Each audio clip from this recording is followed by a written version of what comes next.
Alrighty, fanboys and fangirls, it looks like the iPhone 13 has got some more information from Ming-Chi Kuo, and I'm going to explain everything that he discussed, and I'm going to break it down for you. Also on today's episode, remember my last episode when I talked about the smart battery pack for MagSafe? Well, it looks like the MagSafe battery pack will feature something that I mentioned, and I'm going to explain why this is a huge positive. And lastly, OnePlus is teasing a quote moonshot announcement for March 8th.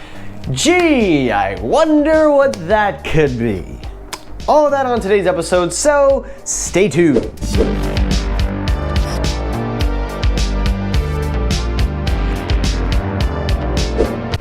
YouTube, what's poppin'? Michael here, welcome back to Technoid.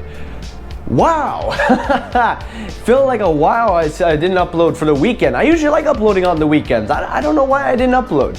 I guess you need a little break here and there. But welcome back everyone, I hope you're doing well. Now again, today's episode is going to be really quick, straight to the point. Couple of stories, not going to keep you that long, but I definitely hope you have time to watch the whole episode. And we're going to kind of pick up the pace a little bit. We're going to have a little bit of fun with this episode, so definitely stay tuned and watch. You might have a little laugh or two. All that out of the way, let's get it going. So story number one, the main story, the iPhone 13. Now as you know, I have been talking about the iPhone 13 since the rumors have started, and I've been carefully trending on what to report and what not to report.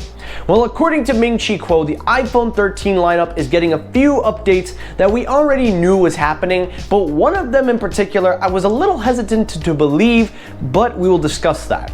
So according to Ming-Chi Kuo, the iPhone 13 lineup will feature a smaller notch, it will have a larger battery, 120 Hz Pro models, meaning your Pro displays will now be at 120 Hz, and the Lightning port is going to stick around. Now, I originally thought that Apple was going to kill the Lightning port with the iPhone 13 because MagSafe has already been adapted and it looks like they're going to go all in if that is the new source for when they get their stuff. But it seems they are going to keep the Lightning connector around at least until they can get data syncing and data transfer with MagSafe, and then we'll see a portless iPhone. But according to Kuo, he does say that the 120 Hz refresh rate is going to be on the iPhone 13 Pro and Pro Max. The regular iPhone 13s will not have 120 Hz, which in my opinion is perfectly fine. I don't think I'm gonna hear any craze about that, so we can stop knickering our pants for that. Comprende? Anyway, taking a look at the rest of the lineup, the iPhone 13 will all feature the Qualcomm Snapdragon modem X60. Now, as you know, there have been a lot of craze, especially from my boy from Sneed Mobile Tech, talking about the X60 and all the 5G speeds. That's right, brother. This was the modem that I was hoping that they had put in the iPhone 12 Pro Max. The X55 is a modded X55 for the iPhones, but the X60 seems to be a powerhouse, so I definitely can't wait to see how it looks on the iPhone. Taking a quick further down, we will see different camera upgrades, most notably an ultra-wide camera lens with wider aperture and autofocus. We will also have, apparently, according to Kuo, the portless design is still going to happen, but it's not going to happen this year. So once again, Lightning is sticking around. However, though, if Apple abandons the Lightning in the future, it is going to be adapted with MagSafe support. Now again, just pretty much what I said. And also to top it all off, it will have a smaller notch. Now we don't know exactly how small this notch is gonna be. We don't even know what this notch is gonna represent. But if one thing is for certain, this notch has got to shrink. So Apple, you better do the job. I mean, why not, eh? But that's kind of the list of what Ming-Chi Kuo has said, and that's kind of everything where we're at this moment. And overall, I really think that the iPhone 13 lineup is pretty much just a smaller refresh, but basically giving us everything that we wanted. My only big disappointments with the iPhone this year is the battery life, and that's about it. Everything else is pretty good. I can live without 120 Hz. I've been living without it for a couple of years now. I think I can go a little bit longer. But honestly, I think the iPhone 13 Pro and Pro Max are probably going to be the most popular models, and you can haunt me in a year if that doesn't seem to be the case. Alrighty, story number two, let's talk about MagSafe. Now, let's go a little bit back in time to a little earlier episode I did talking about reverse wireless charging. In that episode, I talked about Apple working on a MagSafe battery pack or case, whatever they're going to make. And in that episode, I mentioned a story that was linked directly to it. Here's a little flashback from the episode. Let's roll the flashback. There was another product that could enable the reverse wireless charging, this could be the product, because according to Bloomberg, this battery pack would use the MagSafe technology with the iPhone, and then it will supply the iPhone's power. And being that the MagSafe charging case would have MagSafe by default, you can also allow extra juice that you can quote unquote share. Now, when I said that, I had known that Apple wasn't gonna put reverse wireless charging on the iPhones, but I did say that they would put it on a battery pack because it has more juice and more ampage to work with.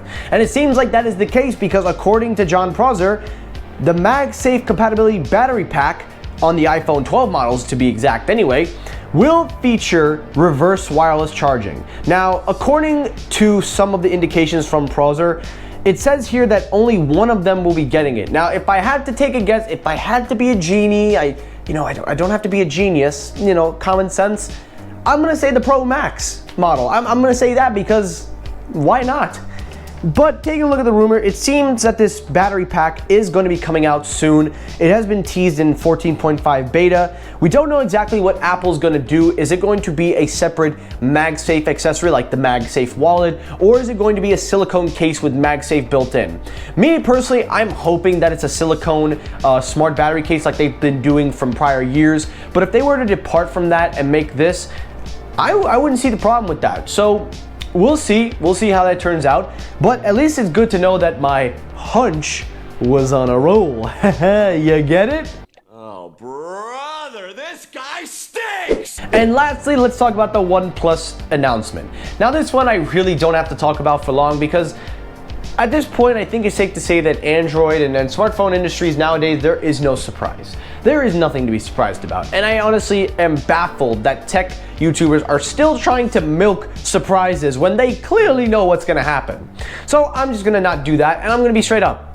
OnePlus 9 is coming out March 8th. We are going to see everything that I talked about in my rumors. They claim it's going to be a moonshot announcement. Well, guess what? Here's your moonshot announcement, OnePlus. No one gives a George. If you want this phone to be successful, if you want it to do any good in the United States, start spending money on advertisement, push these phones with carriers, and most of all, stop relying on YouTubers to sell your damn product. I mean, come on, it doesn't take a genius to know that more people watch TV nowadays than YouTube. Well, actually, I could be wrong on saying that, but the point is, spend money on a marketing team, spend money to push these phones with carriers, stop relying on T-Mobile, #PinkThongs, and most of all, just give us a OnePlus device that is really back to the formula, because at this point, Samsung Galaxies and OnePlus devices are no longer far apart. So the ball is completely in your court, OnePlus. We'll see what you do on March 8th. And that's it for today's episode of Technoid. Now guys, really hope you enjoyed this episode. If you did, hit the like button. If you disliked the video, hit the dislike button to help circulate my videos as well. As always, everyone, thank you so much for watching. I will see you all tomorrow or Thursday, depending on when I can film. Thank you all for watching. Have a great rest of your day, and peace!